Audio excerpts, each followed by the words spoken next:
नमस्कार, मैं हरिशंकर व्यास। इस एपिसोड में कनाडा में बसे एनआरआई आज़ाद कौशिक से मेरी बातचीत है। उन्होंने आज़ादी के बाद फ्रांस में जाकर पढ़ाई की। वे प्रोफेसर हुए और फिर कनाडा में बसे। वे विज्ञानी हैं और वे फ्रेंच, अंग्रेजी, संस्कृत और हिंदी में सनातन धर्म के हवाले दूसरी सभ्यताओं के सुधी जनों को हिंदू होने का अर्थ बताते रहे हैं। वे बचपन से आज तक हिंदू संस्कृति और राष्ट्र के सपनों में जी रहे हैं। मेरा ऑब्जर्वेशन है कि एनआरआई आम हिंदू कुंठाओं में जीता है। श्वेत, अश्वेत, ईसाई और मुस्लिम समाज में वह अपने को बेगाना सा फील करता है। उसके मन में चाहना होती है कि भारत राष्ट्र कुछ ऐसे आधुनिक बने जो हिंदू संस्कृति का वैश्विक जलवा हो। वे भी चाइनीज, ईसाई, जापानी, यूरोपीय तथा इस्लामी अहंकार के आगे सिर उठाकर कह सके, हम किसी से कम नहीं। शायद इसी मनोभाव में आज़ाद कौशिक ने भारत भाव को 75 साल जिया है। इसलिए पहले समझना चाहिए कि आज़ाद भारत की यादों में वे कौन सी घटनाएं हैं जो प्रवासी जीवन के भारतीयों की न भुलाए जाने वाली स्मृतियां हैं। खासकर हिंदू मानस के एनआरआई लोगों में, उनके दिल दिमाग में 75 साल भारत की गहरी छाप वाली घटनाएं कौन सी है। आज़ाद जी, 75 वर्षों की आपकी याददाश्त में, आपकी स्मृतियों में वे कौन से क्षण हैं, वे कौन से पल हैं जब बतौर भारतीय आपको विदेश में रहते हुए गौरव हुआ और आपकी यादों में वो अमिट छाप छूट गई कि भाई हाँ, ये हुई गजब बात। ऐसे कितने क्षण थे? एक एक करके सबसे बड़ा क्षण कौन सा था, एक एक करके जरा आप बताएं। श्री व्यास जी, बहुत बहुत धन्यवाद आपका कि आपने हम एनआरआई को भी याद किया। भारत तो भूल ही गया लगता है हमें। ये जो आपने प्रश्न किया है ये बड़ा विचारणीय है और जो मैं आपसे अपने विचार रखूँगा वो केवल मेरे ही विचार नहीं हैं, वो सभी एनआरआई के विचार हैं। विदेश में जो भारत का एनआरआई है वो एक बहुत ही ऊंची विचारधारा से रहता है। वहाँ जो नई पीढ़ी, नए बच्चे जो आगे बढ़ रहे हैं और जो स्कूल और विश्वविद्यालय में भारत के विषय में जानने की कोशिश कर रहे हैं, हमें बहुत गर्व होता है कि हम एक इतनी महान सभ्यता, जो कि भारतवर्ष की महान सभ्यता, यदि आप देखें गिनी चुनी सभ्यताएं इस दुनिया में हुई हैं और भारत ही केवल ऐसी सभ्यता है जो लगातार अभी तक जीवित है। बहुत सारी सभ्यताएं आई और चली गई। तो ये जो इस प्रकार की जो स्थिति है, ये एक हमें आंतरिक शक्ति देता है, हमें गौरव प्रदान करता है और हमें एक ऐसे दूसरे समाज में जहाँ के हमारे लिए नई जगह है, हम अपनी जगह बनाने की कोशिश कर रहे हैं, वो जो आंतरिक शक्ति है वो हमें दुनिया के किसी भी कोने में रहने की और वहाँ पर आगे बढ़ने की शक्ति देता है। ये जो हमारी विरासत है, इस पे हर एनआरआई को गर्व है। बिल्कुल गर्व है, लेकिन वो उस पूरे एनआरआई समाज में पिछले आज़ाद भारत के 75 सालों को लेकर जो अनुभव हुआ है, जो वहाँ महसूस किया है, उसकी मुख्य बातों में सबसे ऐसी कौन से क्षण थे जो जिसको याद सब लोग करते हैं कि वो वक्त हमारा बिल्कुल सिर ऊंचा करने वाला था? देखिए, सबसे जो गर्व की बात वो ये है कि धर्म की उत्पत्ति भारत में हुई, दुनिया के किसी और देश में नहीं हुई। यदि भारत ने स्वतंत्रता ली तो वो सनातन धर्म के आधार पर ली। वो बड़ा एक गर्व का विषय है। वो धर्म की विजय है, वो भारतीय संस्कृति की विजय है, वो भारतीय जो मूल शक्ति है उसकी विजय है। नहीं, लेकिन इसके अंदर फिर भाव ये आ रहा है जैसे कि वो आज़ादी हमें बतौर हिंदू राष्ट्र मिली है, हमारी संस्कृति की विजय हुई है, इसलिए हम उसको हिंदू राष्ट्र के चश्मे से देखें, या 15 अगस्त 1947 हिंदुओं की मुक्ति, गुलामी की 1000 साल की गुलामी से मुक्ति के नाते आप लोग मानते हैं, या क्या मानते हैं उसको? देखिए, मैं तो यही कहूँगा इसको कि ये धर्म की शक्ति है। जो 300 साल की गुलामी के बाद यदि कोई देश स्वतंत्र हो सकता है और 300 साल में धर्म बच सकता है, समाज को बचा सकता है, आने वाली पीढ़ियों को बचा सकता है, उनको स्वतंत्रता प्रदान कर सकता है, ये एक बहुत बड़ी शक्ति है, और ये वो शक्ति है जिसके कारण एनआरआई सारी दुनिया में आज कामयाब है, जिनके लिए भारत में जगह नहीं। एनआरआई जो विदेश में गए हैं वो इसीलिए गए हैं कि भारत ने उनको, जो उनका स्थान था, सबसे जो कुछ चीज़ें ऐसी हुई, एक देश, नया देश आया, एक आशा की किरण आई, और देश में आगे बढ़ने की जो क्षमता और शक्ति थी जिसके आधार पर देश खड़ा हुआ, क्या हमारा देश वहाँ तक पहुँच पाया?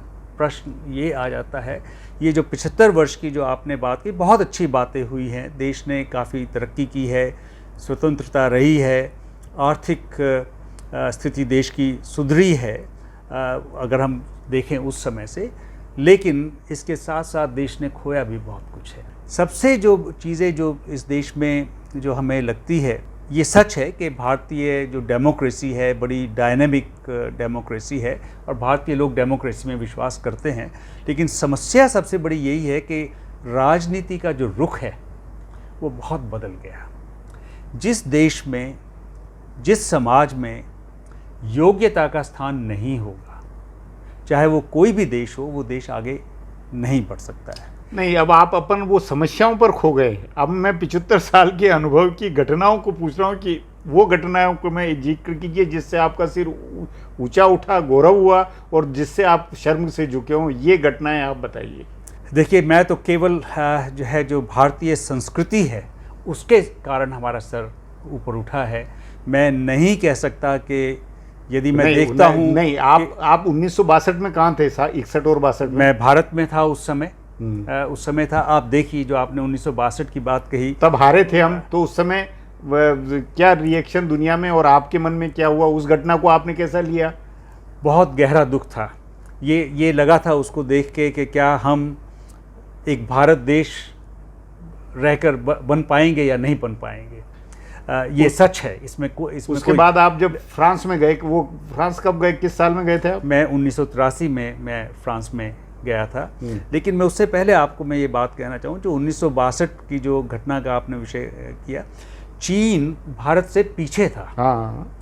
और भारत जो है, मुझे याद है, हम जब नौजवान थे, यूनिवर्सिटी में पढ़ते थे यहाँ पर, हमें गर्व होता था कि हम चीन से आगे हैं, दोनों महान सभ्यताएं हैं, लेकिन भारत चीन से बहुत आगे था। लेकिन आज के दिन चीन भारत से बहुत आगे है।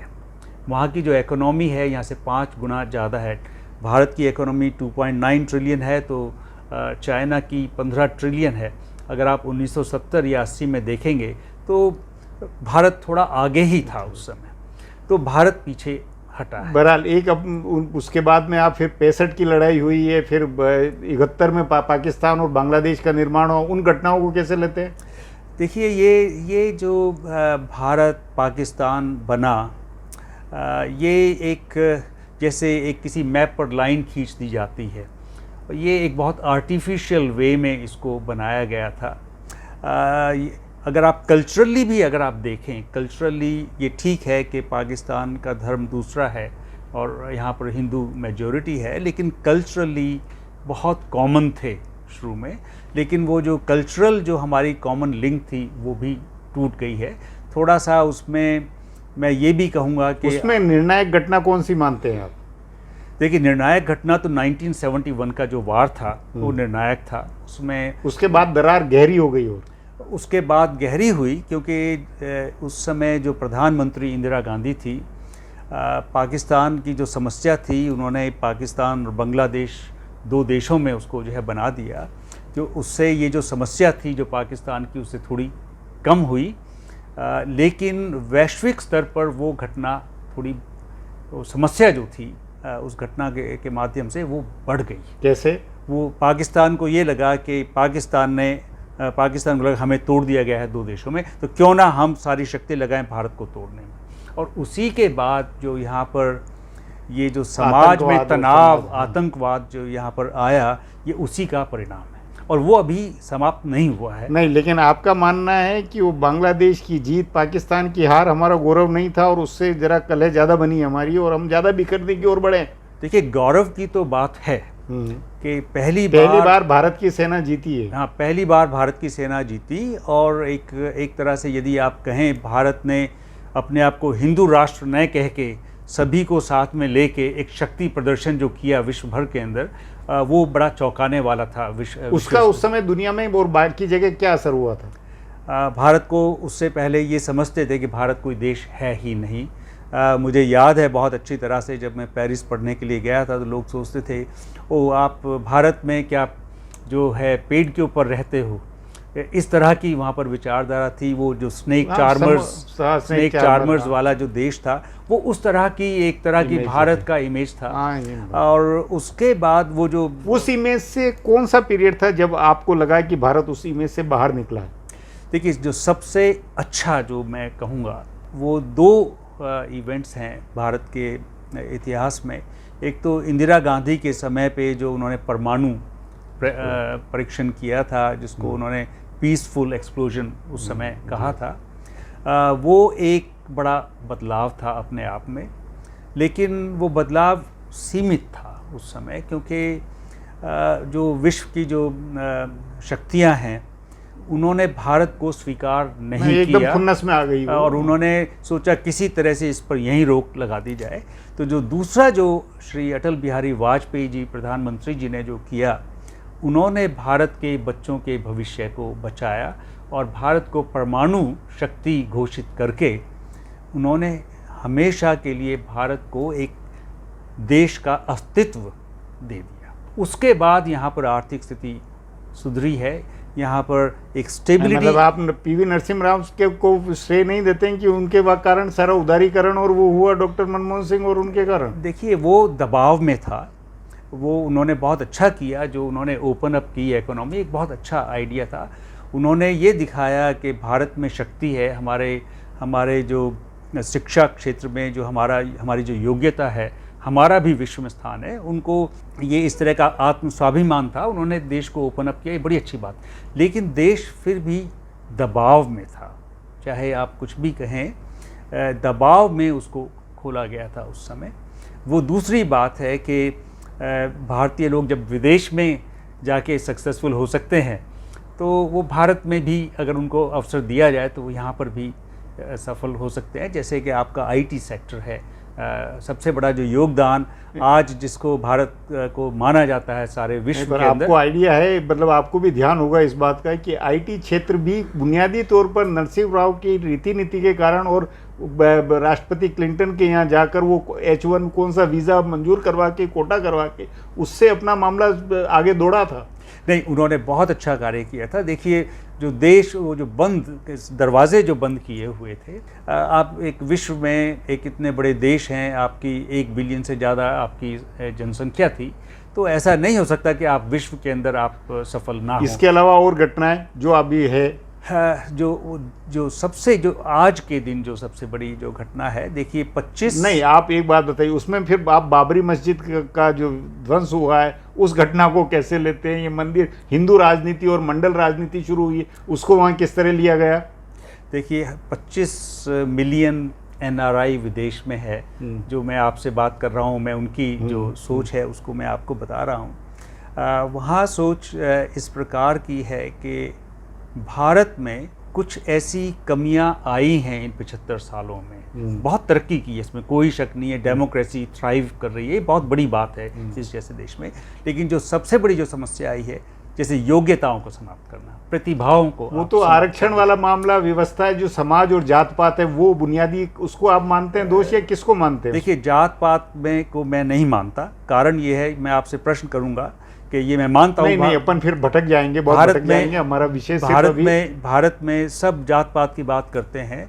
हमारे किसी भी धार्मिक स्क्रिप्चर में जात पात के विषय में कहीं पर नहीं है, वर्ण व्यवस्था का है जो गुणों पर आधारित है, और जो गुण हैं उनका महत्व है योग्यता। नहीं, लेकिन आपके अनुसार क्या NRI समाज भी ये मानता है कि भारत में जो ये काबिलियत का जो संकट है, टोटा है, वो पूरे 75 साल की सबसे बड़ी नंबर 1 कमी है? वो ये बहुत बड़ी कमी है। यदि आपके इसको नंबर 1 माने या कुछ और चीज को आप नंबर 1 मानेंगे? देखिए, ये तो एक है ही, लेकिन ये सारी जो भी चीजें हैं ये राजनीति से जुड़ी हुई है। राजनीति का स्तर इतना नीचे गिरा है, देश का चरित्र इतना नीचे गिरा है, देश का जो शिक्षा का स्तर है वो इतना नीचे गिरा है। चाहे कोई भी कारण हो, ये आपको ज़्यादा पता होगा क्या कारण है, लेकिन उसका जो दुष्प्रभाव है वो देश के ऊपर पड़ा है और आज उसको बाहर के लोग भी, बाहर एनआरआई समाज भी फील करता है, बहुत ज़्यादा फील करते हैं। और उसी कारण ये जो देश की जो क्षमता है, जहां भारत को होना चाहिए था, वहां तक भारत नहीं पहुंच पाया। आज़ाद जी, इस एपिसोड को यहीं समाप्त करेंगे। बहुत बहुत धन्यवाद।